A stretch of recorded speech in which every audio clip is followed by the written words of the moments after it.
Hello everyone, welcome back again, and this is kind of a continued video where we have discussed about column, what is exactly a critical load, what is Euler loading, and Euler theory, along which we'll be obtaining the critical load for a long columns.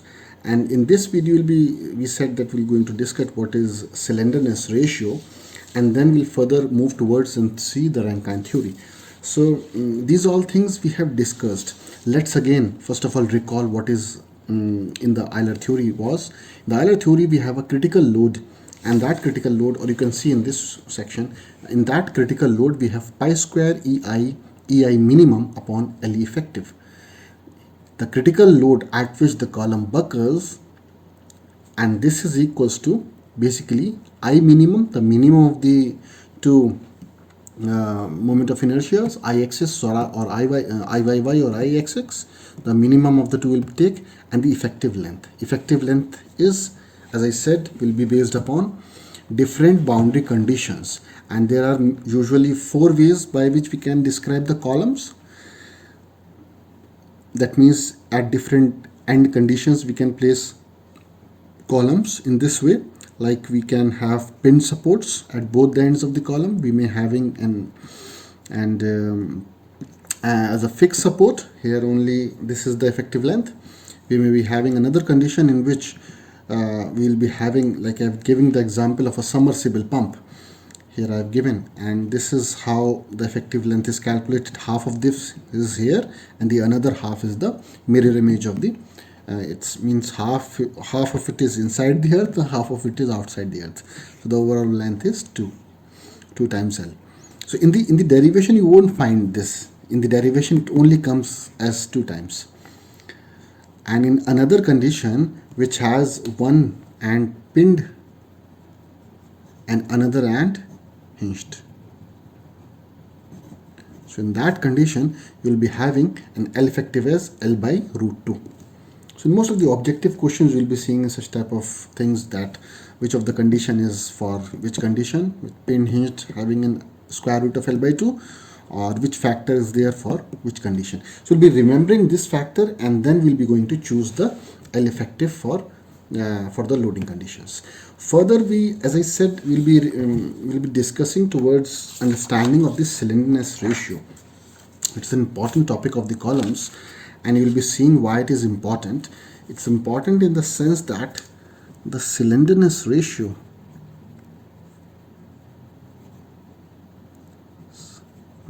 as I have told you in the first lecture, it shows you the amount of slenderness of the body. That means how much body is thin compared to its length. It will show you how much body is thin. That means how much long the body is compared to its thinness. So this shows a cylinder member. That means in figure type, if you can see that this is one length of the body, L, okay, and the overall this is, let's say, 5, length is this L and this is 5, and we take another member whose thickness is, let's say, only 1, and the length is L. So this is more cylinder than this. So cylinders are of two types. This is one kind of a cylinder that you may be having, and this is another cylinder. This is CY cylinder, and this is SLENDER cylinderness. This is for specially for columns. This shows how much cylinder a body is. The example says that the expression that the slenderness ratio shows that it is the ratio of effective length of the column. Remember that when we say effective length, that doesn't mean the overall length of the column. That means based on the end conditions, how much the column has buckled. This is actually the buckled length. L effective is the buckled length divided by least radius of gyration, or K minimum you can say. This is radius of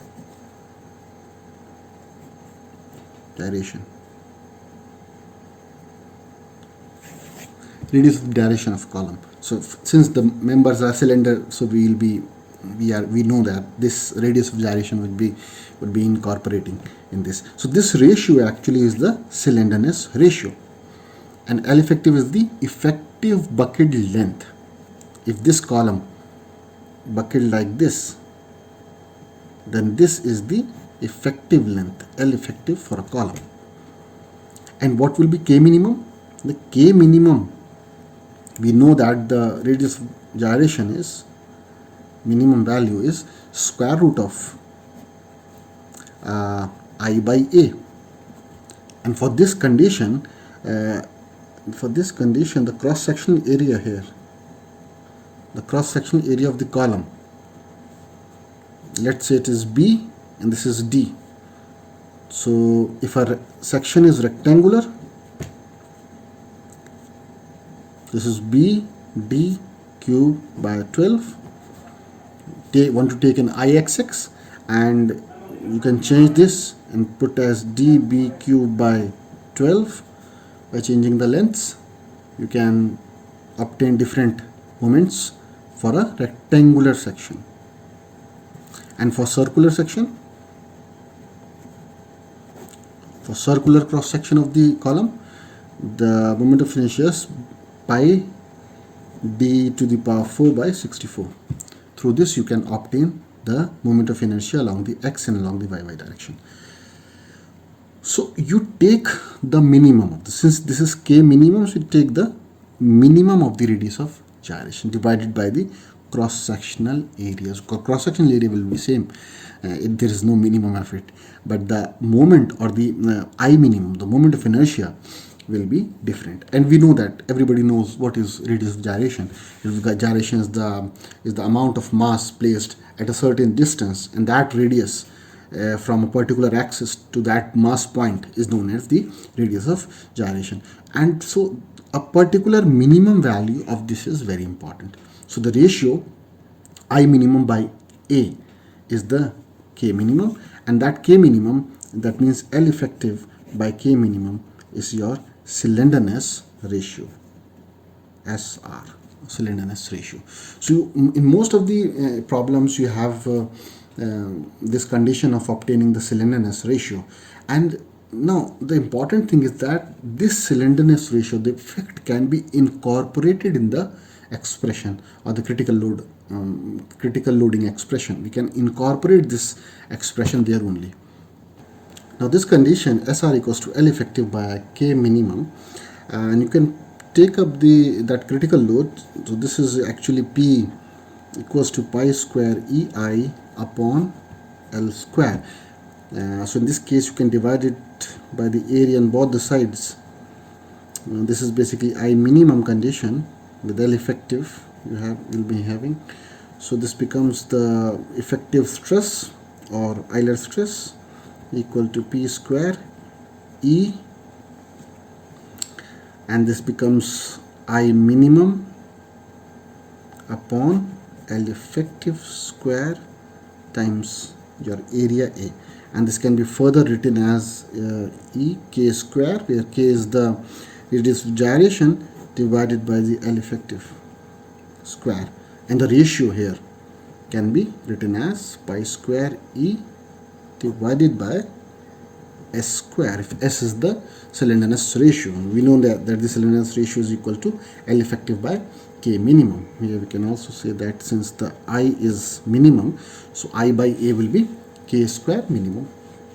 So as you can see here that the load here is actually, the stress is inversely proportional to the stress is inversely proportional to the slenderness ratio. And here the effect is very important here, that the more the member is cylinder, it will buckle, or it will have the buckling stress at a that means that if we have a structure like we have this column and we have a longer column but having more cylinderness in this, like in this case, this is having a short column and this is more cylinder.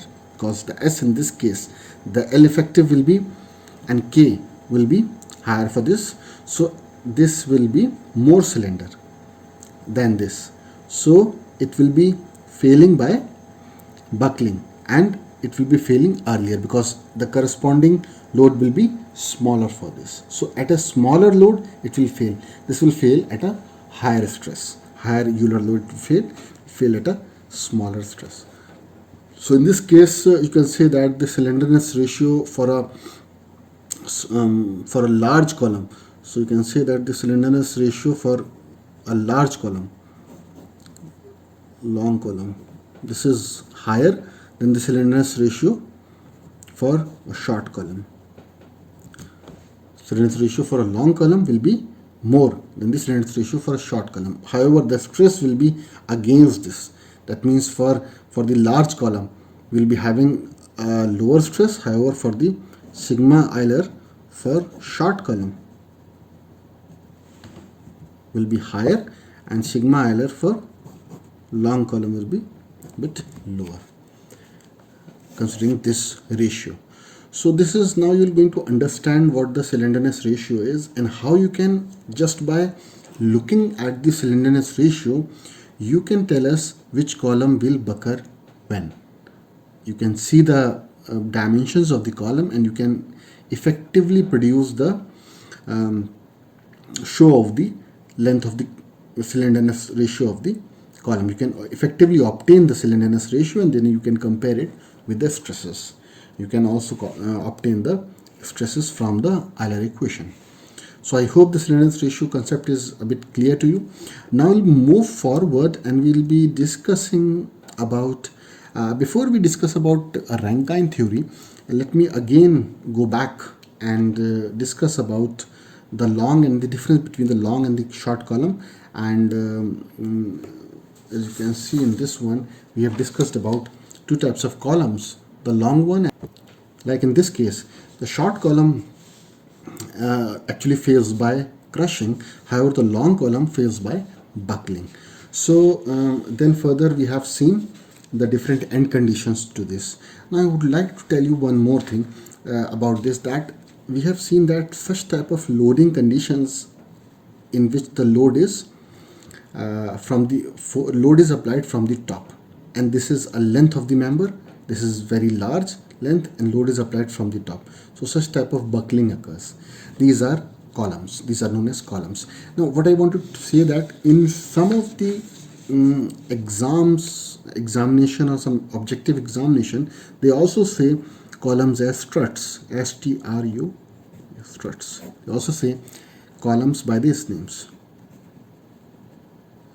First of all, they are long one.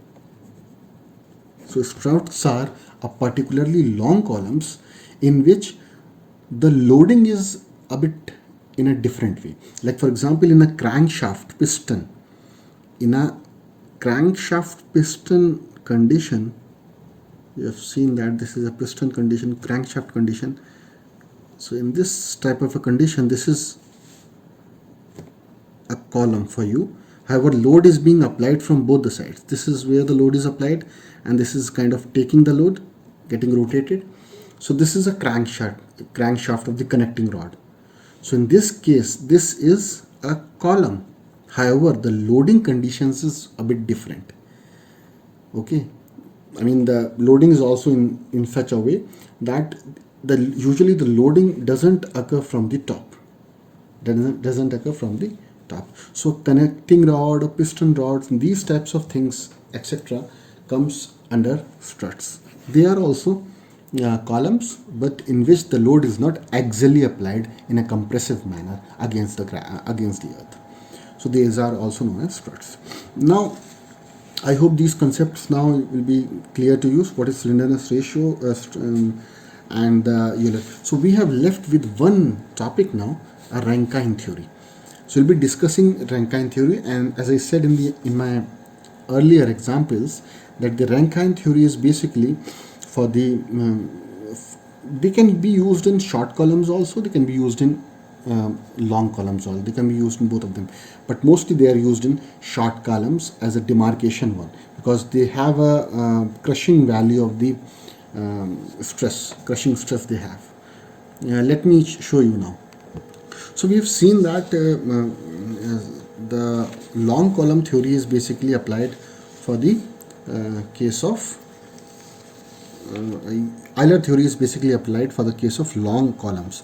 However, Rankine theory is used for short columns. They are used for short columns. And remember that short columns are filled by crushing stress. So Rankine actually, here the expression is given to you, and the expression, let me first of all give you the expression. The failure load 1 upon P is equal to 1 upon PC plus 1 upon PE, where P is the critical load,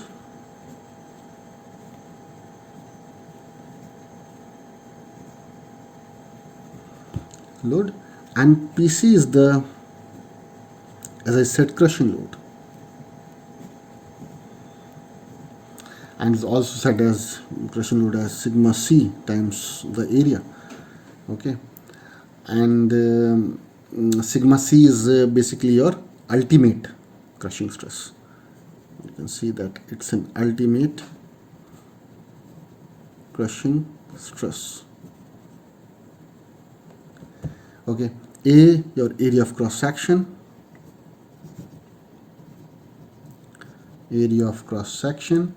and PE is the Euler crippling load.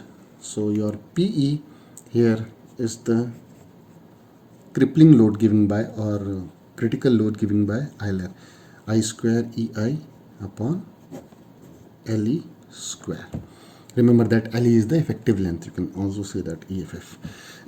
LE is the effective length of the column.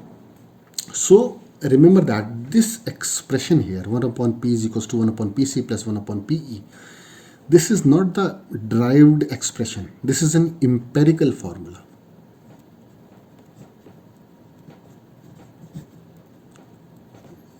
What are the difference between empirical formula and derived formula? Derived formulas are like in this one. The Euler formula has been derived. This is derived from the simple assuming a load and assuming a part of the column, summation of all the moments equal to 0, and then we have arrived towards by using simple mathematical rules. However, the Rankine theory proposes an empirical formula which is not derived. In fact, it is experimentally produced, experimentally obtained or produced. And remember that the derived expressions actually requires experimental evidences, like the long column by Euler requires an experimental evaluation. So in his research paper also, he has, after obtaining the expressions, he has gone for the long columns and derived some of the relationships and then done the experiments. However, the short columns and the theory proposed by Rankine, so he has proposes this expression and kind of obtained this, and experimentally this is valid. This is purely valid experimentally. So for a given column material, the crushing stress here, sigma C, is basically a constant. Hence the crushing stress will also be constant for a given cross-sectional area of the column. So PC is constant here, okay, and is given by a cross-sectional area, and P depends upon the effective length of the column. So P basically depends upon the effective length of the column, and PC here depends, it usually remains constant and is the effective crushing stress, the required effective crushing stress. Now if the there are two conditions basically. So if the column is short, which means that the L effective is small, then the value of P will be large. Value of P will be large. Hence the value of 1 upon P will be small enough and is negligible as compared to the value of 1 upon PC. So in that case, your if you neglect the value of 1 upon PE, we usually get 1 upon P equals to 1 upon PC. That means P is equal to PC. Okay. Hence, the critical load for a Rankine formula, that means a short column case, approximately equal to the crushing load. This is for the short column.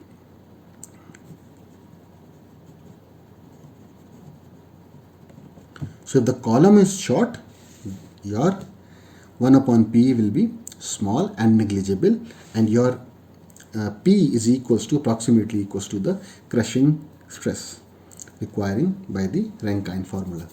So however, if the column is long, which means that the value of LE is large, L effective is large. So for a short case, when the L effective will be large, your P will be your 1 upon P will be large enough compared to 1 upon PC. Hence, the value of 1 upon PC may be neglected. This value may be neglected, and you can say that for large column, your P is equals to PE. So in this way, he has given expression. This is kind of an expression that actually depends upon the effective length, the buckling length. So if the buckling is very small, as I said that for short columns, the buckling will be very small. So your 1 upon PE will be 0 and your P will be equal to PC. And if the buckling has considerable effect, then this value will be significant, and your column will be large enough to take the buckling. You calculate the buckling load by PE only, by this one. So as you can see, this is kind of an expression which is technically only empirical formula. This is kind of an empirical relationship. So equal to the load by the, hence the formula here gives satisfactory results for all the length of the columns, hence ranging from the short columns to the long columns and so on. So this needs to be understood here. So this is what the theory part is. Now we would like to solve some of the numerical problems that includes the problems of Euler theory and Rankine theory, that is including both of them. So we'll be discussing these two things in the coming up next video, and we'll be discussing the important examples which are more practical in nature. We'll be discussing both of them together. So thank you for this video. Thank you that you have joined in this one, and I hope the theory would have been clear to you. In this section we have discussed two things: the slenderness effect of the long columns, what is the slenderness ratio, what are threads, that also we have discussed, and what is a Rankine theory, how it is important.